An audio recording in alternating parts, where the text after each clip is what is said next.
gentlemen, this is Channel 4. My name is Zan Liu. Here we have RJW. On tonight's exciting broadcast, we have such entertaining stories as Hillary Clinton ate a baby. Ronda Rousey got her second loss to knockout from Bill Cosby. Bernie Sanders is gone into hiding. And Donald Trump has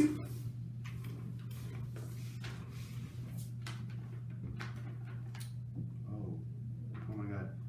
Ladies and gentlemen of the broadcast, there have been some terrifying late-breaking news.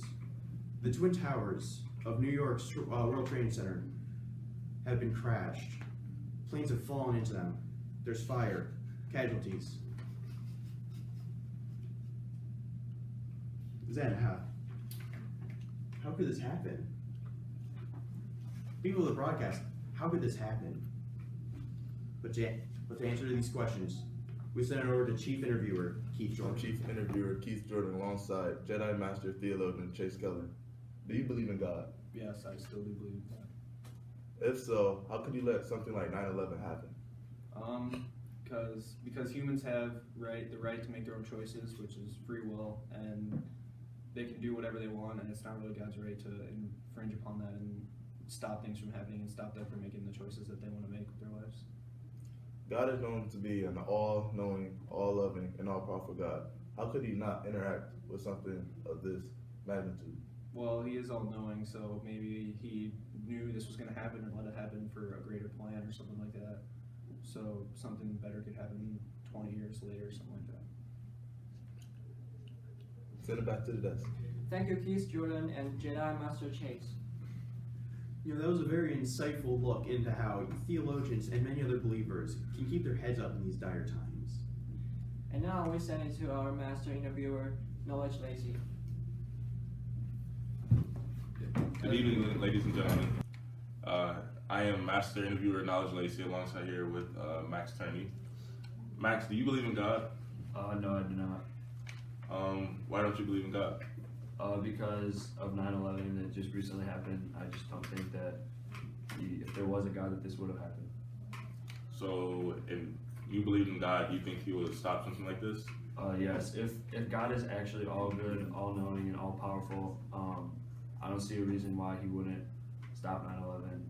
He clearly has the power to, and in a time of dire crisis like this, I think intervention would be needed by a above being.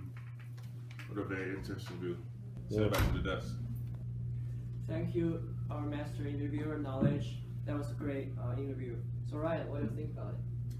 I think it's a very conflicting debate, but I definitely believe that there is a God who, under the guise of giving us free will, is not going to interfere with humanity.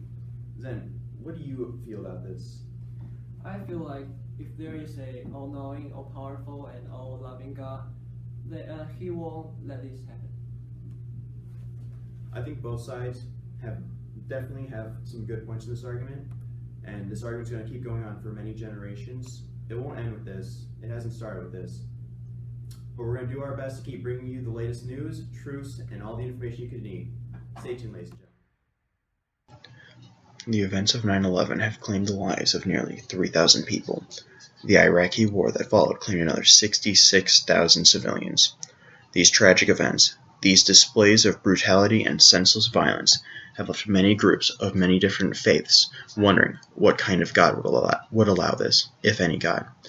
But we must stop and think about what kind of God we have created in our minds. A God that is all-loving, all-powerful, all-knowing. Surely there are reasons behind why a God of these aspects would not intervene. An all-loving God would not intervene to stop any action that humanity has thought out for itself, as that would be taking away our free will. An all-knowing God would have seen this coming, and he would have stopped this if it were not for some bigger picture. Because he is all-loving and all-knowing, he would not stop humanity's actions because of some greater purpose and for our free will. An all-powerful God has a lot less of an excuse. However, we have to trust in God, should one exist, that this is all for a good purpose, and that no matter what, the God that we have laid out for ourselves, that we have chosen to believe in, would not let these actions happen without a plan.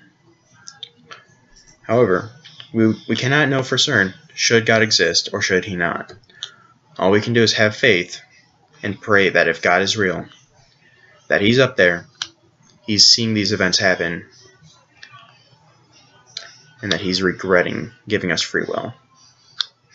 So all we can do for the rest of our lives, until we die, and we figure out what happens when we truly, truly are no more. All we can do until then is we can pray, have faith, and see that if God is listening, and see that if God is still listening, there's a good reason that he's not intervening with this.